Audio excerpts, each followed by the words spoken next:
sí, no, es importante, tenemos un problema. Ay, dime rápido, no tengo tiempo. Son los trabajadores, ellos quieren hacer una huelga, pero les he intentado convencer, pero no quieren hacer caso. Estamos... Ay, Ana Livia, no te estoy entendiendo nada. ¿Te parece que vamos a tu oficina y conversamos de un calma? Sí, quiero, por favor. Vamos. Jefa, los trabajadores quieren empezar una huelga por la subida de precios. Ay, el petróleo y la subida de precios. Ya, adelante. Déjame que le explique desde el principio. Para comenzar con este tema muy interesante, es fundamental preguntarnos ¿qué sabemos del petróleo? El método convencional comprende la realización de un pozo en el subsuelo donde se baja una broca o trépano que va perforándolo a medida que rota. En el proceso se utilizan revestimientos y tuberías hasta llevar a cabo todas las etapas pertinentes y llegar al objetivo. El segundo método para extraer hidrocarburos es considerado no convencional, posee un vínculo directo con respecto al método anterior. Se podría decir que en donde termina uno empieza el otro. Claro está, con sus diferencias, donde la expresión popular de sacarle hasta la última gota entra en cabalidad. Si no fuese en este modo, sería imposible de extraer por encontrarse albergados en rocas imporos y permeables. Fracking, lo cual por cierto hasta hace unos años atrás no era muy conocido o poco implementado debido a las discusiones en torno al impacto ambiental.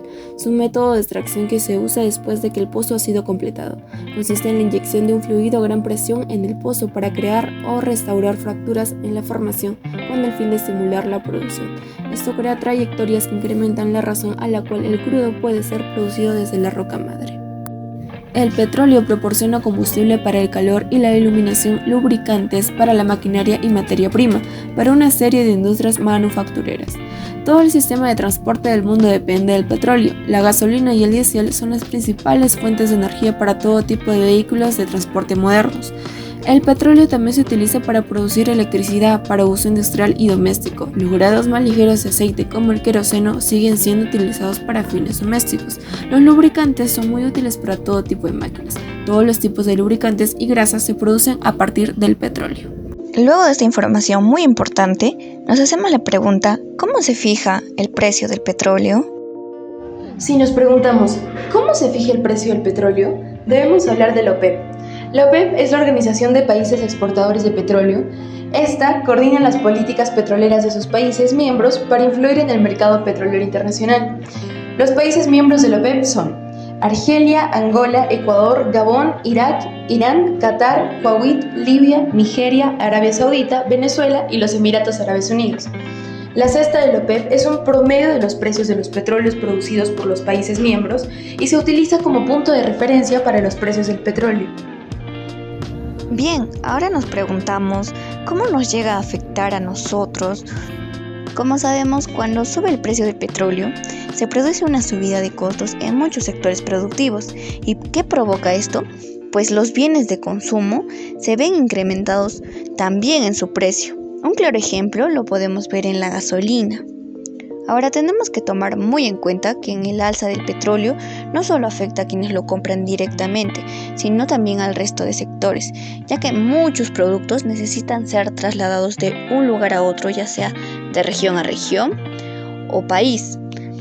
Y no solo en el rubro de transporte se necesita del petróleo, sino también en otros sectores como en energía industrial, calefacción, iluminación, entre otros.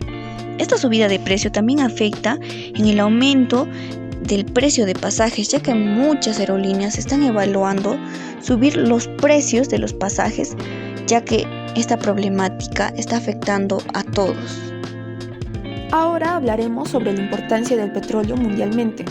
Todos en el mundo necesitan del petróleo. Esta frase a simple vista puede carecer de sentido, pero para la sociedad actual es un recurso muy empleado, que va desde envases de plástico hasta la generación de corriente eléctrica. Es aquí donde cobra mayor interés el incremento de sus precios, ya que su utilidad en las industrias lo convierte en un recurso clave en los agregados de los países. Por lo tanto, la economía depende en gran medida del petróleo. ¿Y cómo afecta al medio ambiente? pues la perforación de petróleo y gas es un negocio extremadamente perjudicial para el medio ambiente. Los proyectos de perforación operan las 24 horas del día, interrumpiendo la vida silvestre y afectando las fuentes de agua, el aire y la salud de todos los seres vivos.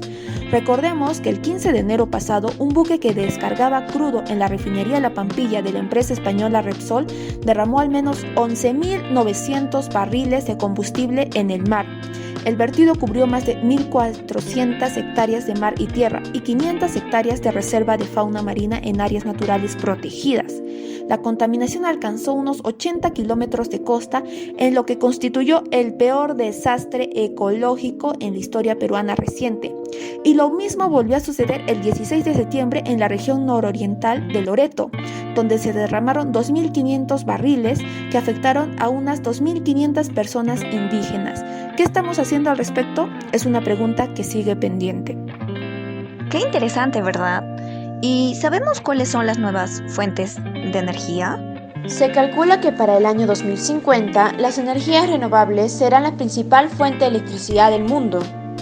Las actuales plantas solares y eólicas pronto se complementarán con otras fuentes de energía que no dependan de las condiciones meteorológicas. ¿Y cuáles son estas?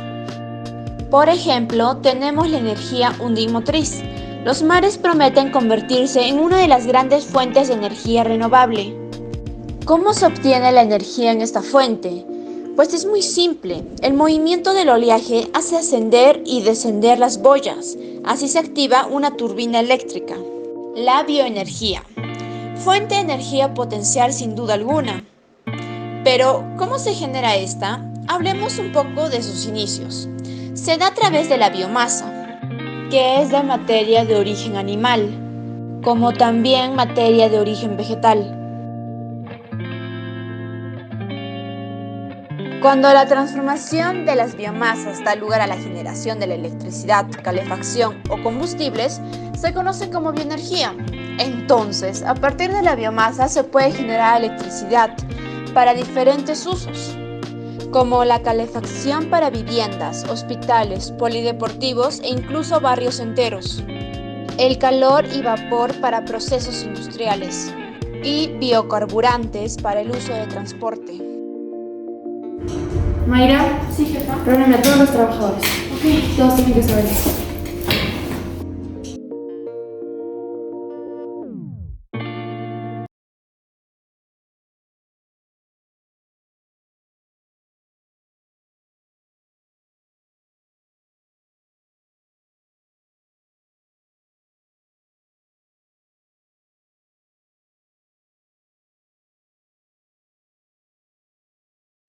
Y por último, materia de origen orgánico.